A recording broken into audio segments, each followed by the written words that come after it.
Bueno, pues buenas tardes a todos. Gracias, Antonio, por la presentación y gracias a los organizadores por darme la oportunidad de hablar de algo de topología, que en este caso van a ser nudos. Y bueno, el nombre quiere hacer un poco quiere hacer referencia a ese cóctel que pretendo hacer de nudos, trenzas y homología, ¿no? Herramientas topológicas y algebraicas para contaros un poco en lo que estamos trabajando ahora.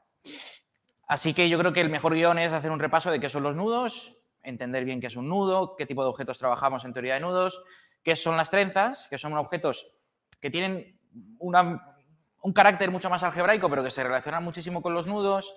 Luego pasaremos a definir uno de los invariantes de nudos más famosos o más importantes de la actualidad, que es la homología de Kobanov.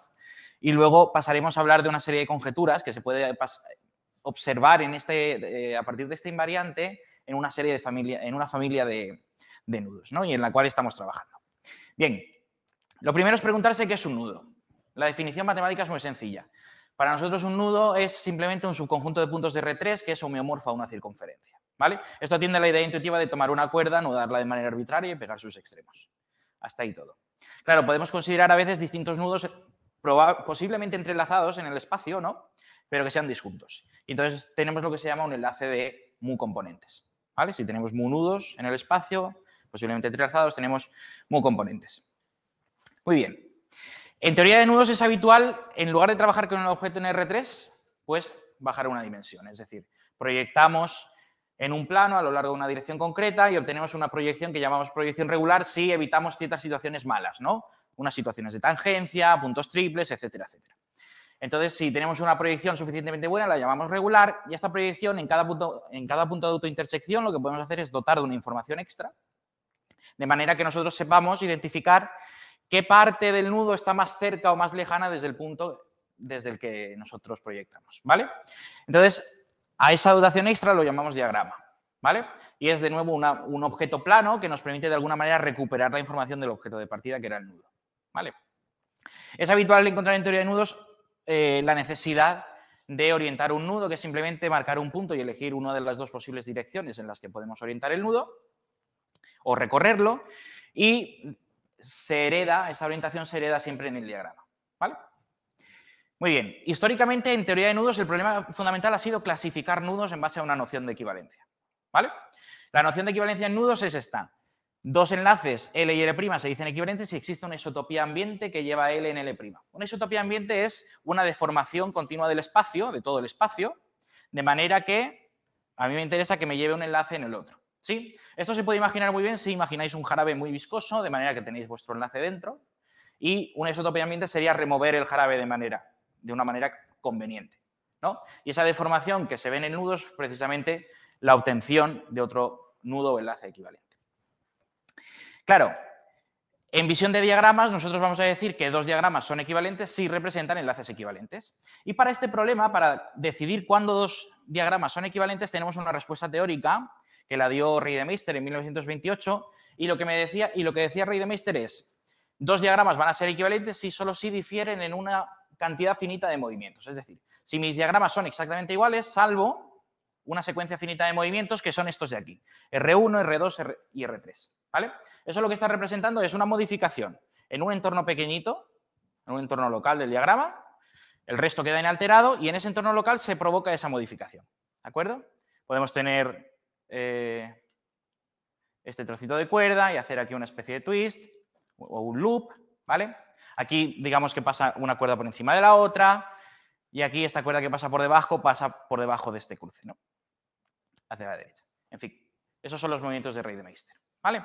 Claro, entonces para decidir cuándo dos enlaces son equivalentes, la respuesta teórica es sencilla, ¿no? Considero dos diagramas y si encuentro la sucesión que relaciona uno con otro, los enlaces son equivalentes. El problema es, si yo no encuentro esa sucesión, o lo estoy haciendo mal porque no he llegado todavía a la sucesión que necesito, o bien es que no existe, ¿sí? Entonces, para distinguir nudos, en el caso en que no sean equivalentes, ¿cómo lo hago? Bueno, pues aparecen las herramientas fundamentales en teoría de nudos, que son los invariantes. Y son aplicaciones que respetan la equivalencia de nudos, ¿vale? Son aplicaciones que pueden ir en un conjunto, del conjunto de todos los enlaces, en un conjunto numérico, en una colección de grupos, en una serie de polinomios, en fin, en otro tipo de conjunto con más o menos estructura, de manera que si dos enlaces son equivalentes, sus valores por la aplicación coinciden. ¿Sí? Con lo cual, si yo me encuentro dos nudos y tengo un invariante bueno, de manera que calculo el valor de esos invariantes y los valores que obtengo son distintos, necesariamente los enlaces de partida o nudos de partida serán no equivalentes. ¿Vale? Muy bien, eso es un poco repaso fugaz de qué es un nudo y lo fundamental de la teoría de nudos. Ahora bien, pasamos a las trenzas. Las trenzas son también una serie de objetos topológicos, ¿vale? Que de manera geométrica se pueden representar, se puede definir de esta manera. Una trenza de n cuerdas es un subconjunto del plano R2 engrosado, es decir, multiplicado por el 0,1, formado por n conjuntos, es decir, cada una de las cuerdas, que son conjuntos homeomorfos a un intervalo, ¿vale? Y lo único que tenemos que exigir es que todas las cuerdas tienen que ir todo el rato hacia abajo, ¿de acuerdo? Una cuerda no puede bajar y de nuevo volver a subir. Eso es la condición esta que pone aquí de que la proyección en las alturas, es decir, la aplicación que me da la altura de cada punto tiene que ser un homeomorfismo, ¿vale? Y luego, bueno, pues esta condición, ¿no? De que la cara de arriba, la intersección del plano de arriba con la trenza tiene que ser exactamente esos n puntos marcados y sus imágenes bajo, pues también tiene que ser esos n puntos marcados, ¿no? Claro, nosotros podemos coger una trenza, considerar otra y concatenarlas. Y lo que obtenemos es de nuevo una trenza. Bueno, pues esa operación da al conjunto de las trenzas estructura de grupo. De hecho, en este grupo podemos considerar lo que son los generadores, que son estas trenzas. Cada una de estas trenzas, las sigma i, son trenzas que lo único que hacen es cruzar la cuerda i con la i más 1. ¿Vale? Una sola vez. Y las siguientes relaciones. Si tengo dos cuerdas consecutivas, i más 1, aquí vendría i más 2, pues esta situación de aquí, esta situación local, es la misma que esta. Si os dais cuenta, lo que estoy haciendo es, a nivel topológico, es pasar esta cuerda azul por encima del cruce. ¿Sí? Esta cuerda pasa por aquí. Muy bien. Y si las cuerdas están bastante lejos, cuando yo tengo un cruce de la cuerda i con la i más 1 y de la j con la j más 1, da igual cuál ponga arriba. Si pongo uno arriba, puedo desplazarlo para que el otro quede encima del otro y viceversa. ¿Vale? Bueno, pues con estas relaciones es suficiente para dar el grupo de trenzas que está generado por estos elementos de aquí y con estas generaciones me basta para dar una presentación del grupo. ¿Vale? Muy bien. Este grupo tiene muchas propiedades buenas, pero aquí no voy a entrar, pero que sepáis que, bueno, problemas clásicos de teoría de grupos como el problema de la palabra, el problema de la conjugación, etcétera, etcétera, se resuelven fácilmente en este tipo de grupos que son bastante conocidos. Muy bien. En estos grupos, fijaos, yo puedo considerar lo que se llaman palabras positivas, es decir, simplemente una expresión formada por potencias positivas de los generadores, ¿vale? Y entonces yo puedo considerar los elementos del grupo de trenzas de n cuerdas que admiten una palabra positiva. Es decir, que a través de las relaciones yo lo puedo escribir a través de una palabra positiva, ¿sí? Y esto es el monoide de trenzas positivas, ¿vale? Muy bien. En este monoide hay una trenza especial, que es el elemento de Garside, que en general tiene esta expresión. Para tres cuerdas sería geométricamente, es esto de aquí, es esta trenza, ¿sí? Corresponde a coger las cuerdas, tienes tres cuerdas, de arriba a abajo, las coges y retuerces 180 grados, ¿vale? De hecho, 360 pues sería delta cuadrado, ¿vale? Tiene bastante carácter geométrico, esa trenza de ahí. ¿Y por qué es importante? Bueno, pues porque cuando yo tomo una trenza cualquiera, esa trenza siempre se puede expresar como una potencia de delta por una palabra positiva, ¿vale? De hecho, podemos asumir que en A no hay, digamos, más factores delta, porque si hubiese más, los voy extrayendo, eso se puede demostrar, que el delta conmuta con casi todo, o si no conmuta, se desplaza bien con los generadores, de manera que yo puedo escribir esto de aquí. A esta máxima potencia la llamo ínfimo de beta, ¿vale? Es importante porque luego hablaremos y daremos una conjetura en base a esta noción de ínfimo, ¿vale? Es esa expresión de cualquier trenza como una potencia de delta, que puede ser incluso negativa, por una palabra positiva, ¿vale? Muy bien. ¿Y cómo se relacionan los nudos y las trenzas? Bueno, pues fundamentalmente a través de esta aplicación. Esta aplicación lo que hace es, yo tomo una trenza y considero lo que se llama la clausura de la trenza, que es unir este extremo de la primera cuerda con este extremo, este de aquí con este de aquí y el tercero con el tercero. ¿Sí? Eso, si hubiese n cuerdas, pues el enésimo con el enésimo y así sucesivamente. ¿Vale? Si os dais cuenta, este nudo de aquí, el que acabo de dibujar, si hacéis aquí un R1, que era uno de los movimientos de Reidemeister, y volvéis a hacer luego otro R1, obtenéis exactamente lo que llamamos el nudo trivial, ¿no? La circunferencia, el nudo más sencillo posible. ¿Vale? Muy bien.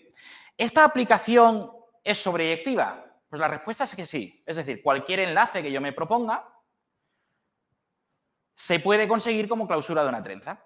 ¿Vale? Para esto existen algoritmos. Con lo cual, esta aplicación sí que es sobreyectiva. ¿Y es inyectiva? Pues no. ¿Vale? Esta aplicación no es inyectiva. De hecho, cuando consideráis una trenza, de hecho esta trenza de aquí, la del medio, es justo la de arriba, lo que podéis hacer es conjugar. Es decir, tomar otra trenza, una tercera, una segunda trenza, y multiplicar por esa trenza arriba y por su inverso abajo. ¿Vale? En la clausura lo que pasa es que obtenéis exactamente lo mismo. ¿Vale? Esto se debe a que en la clausura, este trocito de aquí, el alfa menos 1, se puede desplazar hacia arriba, llegando a concatenarse con el alfa. Y eso se anula. Bueno, se anula. Topológicamente lo puedes deshacer para que sea la trenza trivial, que serían las tres cuerdas simplemente de arriba hacia abajo. ¿Vale? Y luego tenemos también esta trenza, por ejemplo, que esta trenza es de 4 cuerdas, ni siquiera es una trenza de 3 cuerdas, cuya clausura también es el nudo trivial. ¿Vale? Bueno, de hecho Markov lo que demostró es que dos clausuras de trenzas son equivalentes como enlaces y solo si las trenzas de partida difieren en un número finito de conjugaciones, que es esto de aquí, y estabilizaciones, desestabilizaciones, que corresponden a estos movimientos de aquí. ¿Vale? Las estabilizaciones y desestabilizaciones o aumentan o reducen el número de cuerdas. ¿Vale? Mientras que la conjugación mantiene el número de cuerdas. ¿Vale? Bueno, pues vamos a dar otra versión de esta aplicación. Fijaos, ahora me voy a restringir al grupo de trenzas de 3 cuerdas, ¿vale? La diapositiva anterior tenía todas las trenzas de cualquier número de cuerdas. En el L3, aquí estoy denotando justamente los enlaces que son clausura de trenzas de 3 cuerdas. ¿Vale? Aquellos enlaces que se consiguen como clausura de trenzas de 3 cuerdas. Bien, claro, yo sé que toda una clase de conjugación, todas las trenzas conjugadas daban lugar al mismo enlace, con lo cual toda la clase de conjugación va a parar al mismo enlace. Y ahora me planteo si esta aplicación es sobreyectiva por definición, evidentemente, pero me planteo si es inyectiva ahora. Bueno, la respuesta es que no, pero casi sí. Fijaos, aquí aparece uno de los grandes teoremas en este contexto, que es el teorema de Biermann-Menasco. Joan Biermann es pionera en teoría de trenzas, es una de las grandes referentes, es una matemática, creo que nació en Nueva York, tiene 96 años, sigue en activo, y plantearon este teorema, que dice lo siguiente: dado un enlace, existe una única clase de conjugación, de manera que a esa clase de conjugación se le asocia el enlace, salvo una serie de excepciones. Las excepciones son si el enlace es el nudo trivial, porque hay 3 clases de conjugación distintas que dan lugar al mismo enlace. Si el enlace es un enlace de este tipo, ¿vale? Que esto se puede ver que es un tórico de tipo 2K, ¿vale? Una familia de nudos interesante, pues entonces tiene 2 clases de conjugación que van a parar al enlace. Y si el enlace está en una familia especial, con unas características geométricas, también existen 2 clases de conjugación que van a parar al enlace. Si el enlace no está en estas situaciones, entonces sí, existe una única clase de conjugación que va a parar al enlace. ¿Vale? Bueno, este teorema se demostró, hay un artículo de 90 páginas casi dedicado íntegramente a demostrar el teorema, y la propia Biermann pidió a mis directores de tesis, a Juan González Meneses y a Maritania Silvero, si podíamos dar una prueba distinta, tal vez más algebraica, que redujese un poco la complejidad de la prueba existente, porque era de carácter muy geométrico, muy topológico y era bastante compleja, ¿no? Y entonces, si Biermann pide algo, evidentemente hay que hacerle caso. Entonces nos pusimos a ello. Claro, Biermann estaba convencida de que debía existir una familia de invariantes, de nudos, que fuesen suficiente para poder demostrar el teorema. Lo que pasa es que ella decía en un paper que ella no había encontrado todavía esa familia de invariantes. ¿Vale? El artículo es del año 93 y entonces pensamos por qué no usar invariantes que hubiesen surgido con posterioridad, porque no estaban testeados, ¿no? En aquel momento. Y en este contexto aparece la homología de Kobanov. La homología de Kobanov es un invariante de enlaces orientados, ¿vale? Que lo podemos entender como una colección de grupos, ¿vale? Indexados por un bigrado, es decir, por I por J, ¿vale? De manera más intuitiva, la homología de Kobanov de un enlace es una tabla de grupos, ¿vale? Esos grupos sabemos que están finitamente generados y que son abelianos, con lo cual son copias de Z y de grupos, y grupos cíclicos, ¿vale? ZM, ZP, en fin, ese tipo de grupos, ¿vale? ¿Y qué se sabe? Claro, fijaos que este invariante es del 99, es posterior, con lo cual nos planteamos que tenía sentido estudiar este invariante en la familia de trenzas de tres cuerdas, a ver cómo funcionaba, ¿no? Y a ver si podíamos, de alguna manera, aproximarnos al resultado de Birman, pero por otra vía. Muy bien, ¿y qué se sabe sobre la homología de Kobanov de un enlace que es clausura de trenza de tres cuerdas? ¿Vale? Nosotros vamos a restringir al caso de tres cuerdas, que es para el que está dado el resultado de Birman. Bueno, pues lo que sabemos es que si nuestra trenza estaba en el monodio de palabras positivas, es decir, que se puede escribir como una trenza positiva, pues digamos, esto sería la primera columna, ¿vale? Esta de aquí.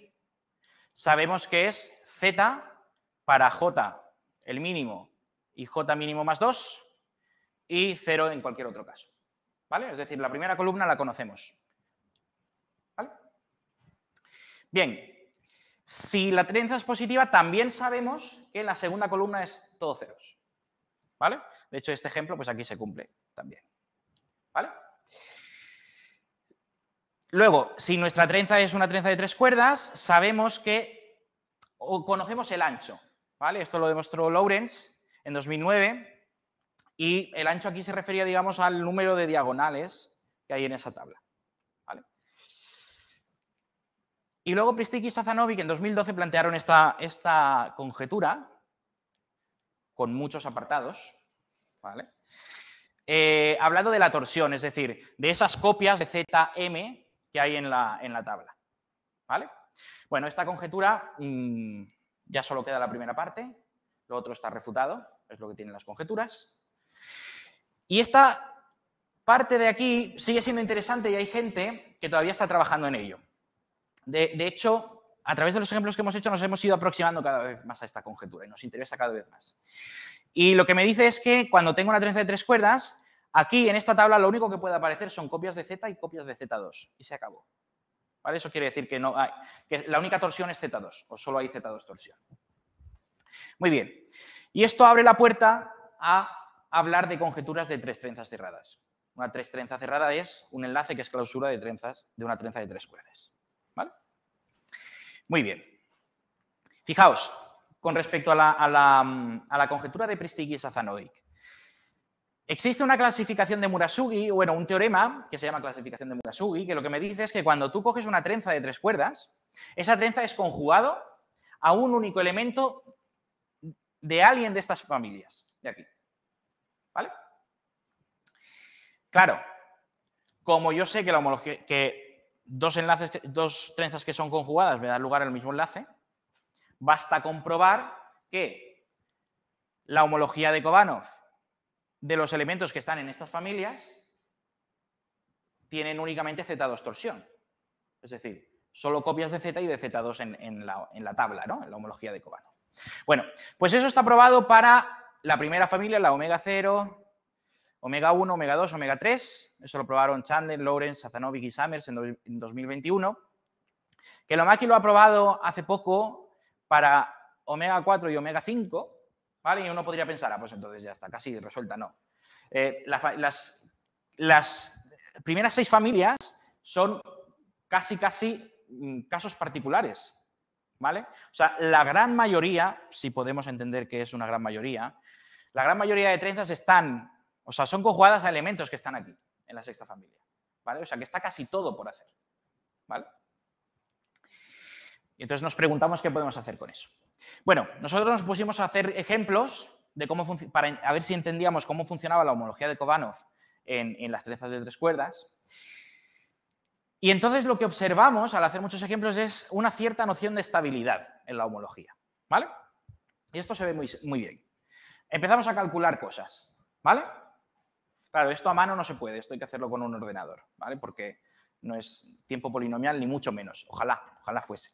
Bueno, nosotros, imaginad que tomamos esta trenza de aquí, beta sigma 1, sigma 2, ¿no? Es una trenza, ¿vale? ¿Qué pasa cuando empezamos a multiplicar esa trenza por delta? Claro, eso geométricamente es tomar mi trenza, hago la clausura, eso sería el enlace beta, la clausura de beta, ¿no? Beta gorro.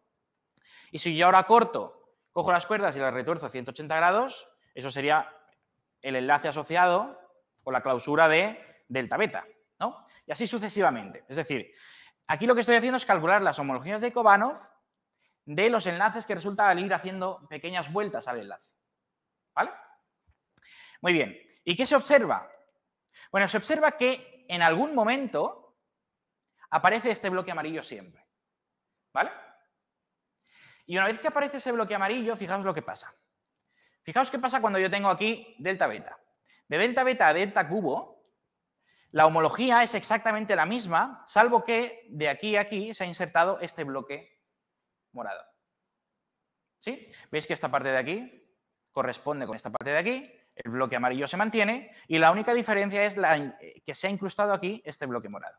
¿Sí? De hecho, ahora volvemos a multiplicar por delta cuadrado, es decir, de delta cubo a delta quinta, la homología se mantiene, pero se vuelve a incrustar en forma de escalera este bloque de aquí. ¿Vale? Si os fijáis, de delta cuadrado a delta 4 pasa lo mismo. ¿Vale? La homología se mantiene, pero salvo la incrustación de ese bloque. ¿Vale? ¿Esto qué nos lleva? Pues nos llevó a hacer muchos más ejemplos, a ver que esto se cumplía siempre, por lo menos en nuestros ejemplos, y a dar esta definición y dos conjeturas. La definición es, yo digo que es, bueno, dada una trenza positiva, yo digo que la clausura de mi trenza es KH estable si tiene esta forma. El bloque amarillo que habíamos dibujado antes y algo aquí. Nada por encima de A y nada a la derecha de A. ¿Vale?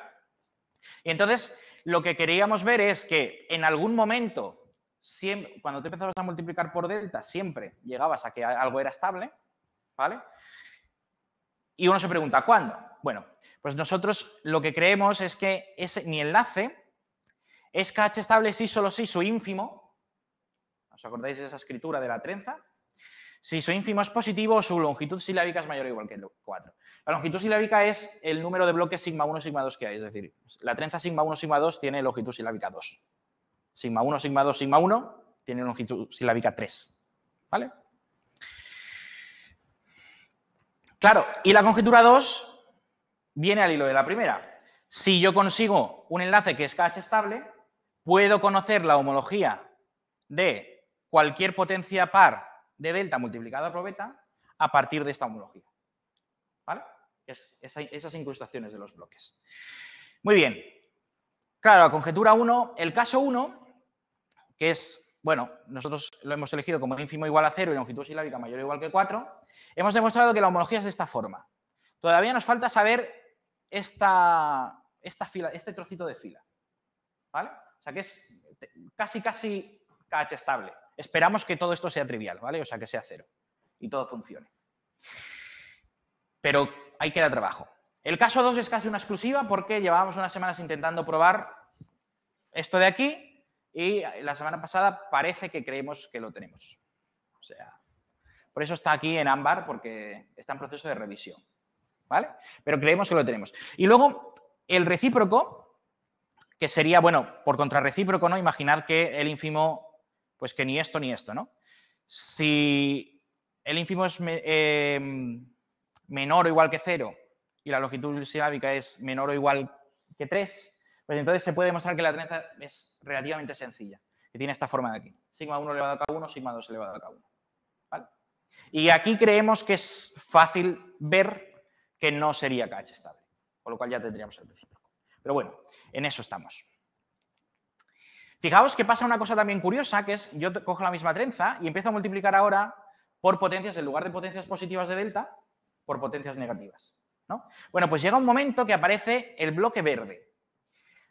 El bloque verde es, digamos aquí, el análogo al bloque amarillo con potencias positivas. ¿Por qué? Porque ahora cuando me voy con potencias pares, por ejemplo, de delta cubo a delta quinta, se mantiene la homología tal cual, pero se incrusta de nuevo el bloque lila. Y es el mismo bloque lila de antes, ¿eh? El bloque verde es distinto al amarillo, pero el lila sí que es el mismo, ¿vale? Y lo mismo pasa de delta cuadrado a delta 4. Claro, aquí hay una cosa que a mí me gusta mucho, que es que si os fijáis, en este bloque verde, la primera columna es la primera columna del lila, ¿vale? Y esta de aquí es la tercera columna del lila, ¿vale? Y si os acordáis del bloque amarillo, bueno, que es este de aquí, ¿vale?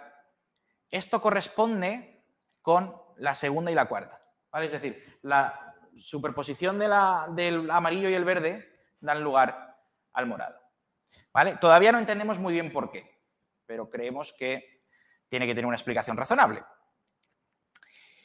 Muy bien. Y luego también, haciendo ejemplos, nos hemos dado cuenta de que en todos los ejemplos que hemos hecho, que son muchos, la homología siempre se compone de dos piezas, ¿vale? Aquí he calculado la homología de estas trenzas. Bueno, de estos enlaces, ¿no? Las clausuras de estas trenzas, ¿vale? Todo esto son trenzas de 3 cuerdas. ¿Y qué pasa?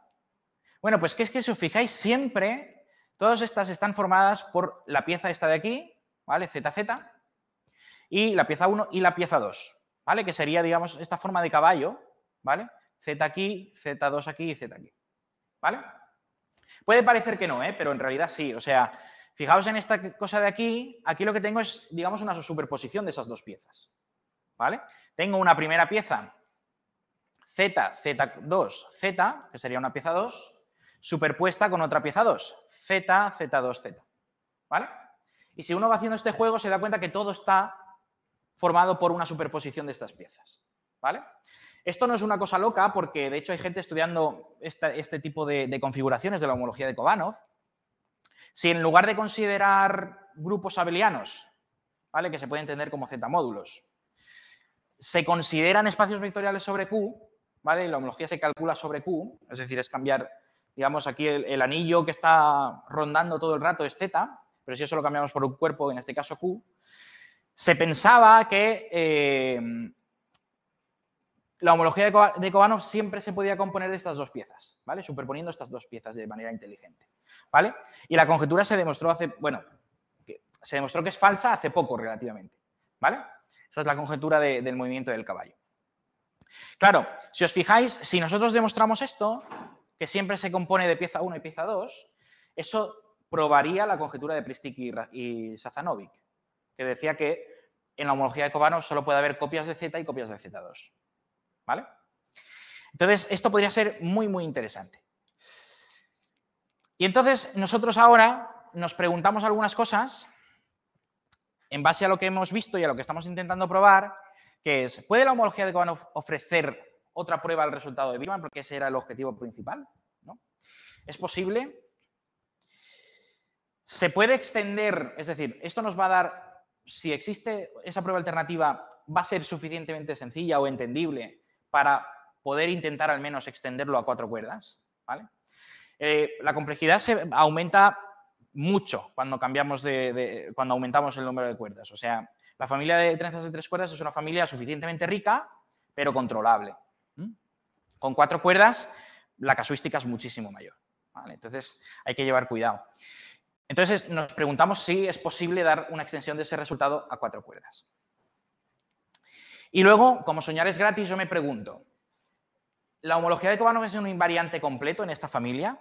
Esta familia son las clausuras de trenzas de 3 cuerdas, ¿vale? Un invariante se dice completo cuando tengo el sí, solo sí en la definición, ¿vale? Es decir, dos enlaces son equivalentes, sí, solo sí, sus imágenes por el invariante coinciden, ¿vale? En la definición yo tenía solo una implicación. Si son equivalentes, sus imágenes coinciden, ¿vale? Ahora bien, si yo tengo un invariante de manera que, si sus imágenes coinciden, necesariamente son el mismo enlace, entonces se dice que es completo, ¿no? La homología de Kobanov, en general, para los enlaces no es un invariante completo. Existen enlaces distintos que te dan lugar a la misma tabla. Eso existe y eso está probado. Ahora bien, si yo me restrinjo a una familia de enlaces, en esa familia, ¿ese invariante es completo? Bueno, en base a todos los ejemplos que tenemos, uno podría pensar que sí, o por lo menos que el no es fácil, ¿vale? De demostrar. Pero bueno, esto sería un resultado bastante potente y creo que es todavía lejano. Pero bueno, en eso estamos. Así que eso es lo que os quería contar. Y os agradezco que hayáis venido y que me hayáis atendido tan estupendamente. O sea, gracias.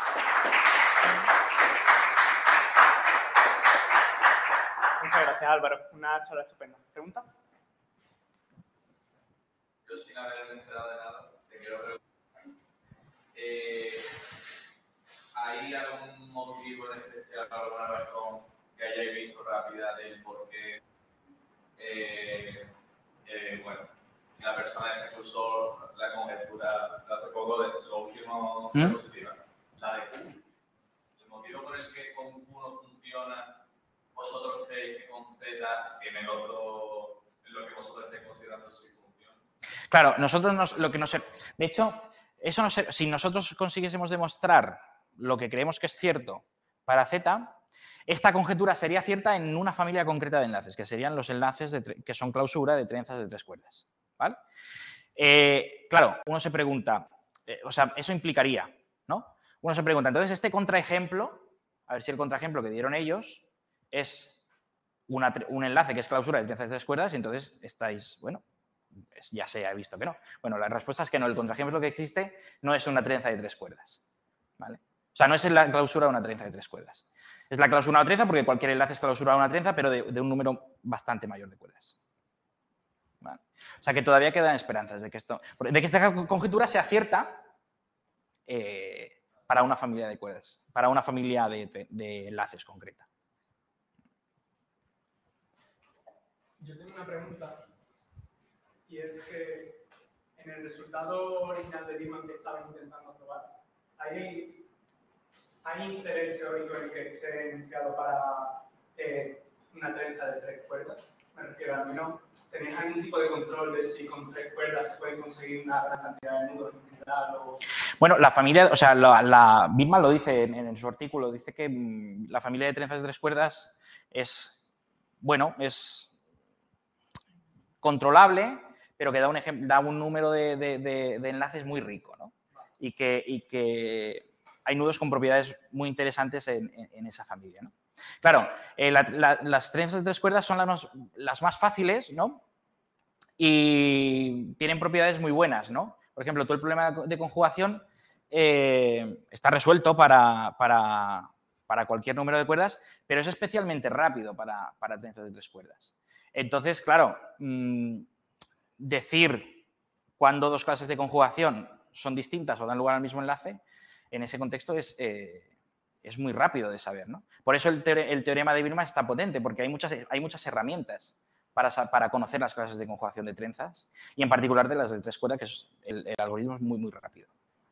Rápido en el sentido computable. Sí.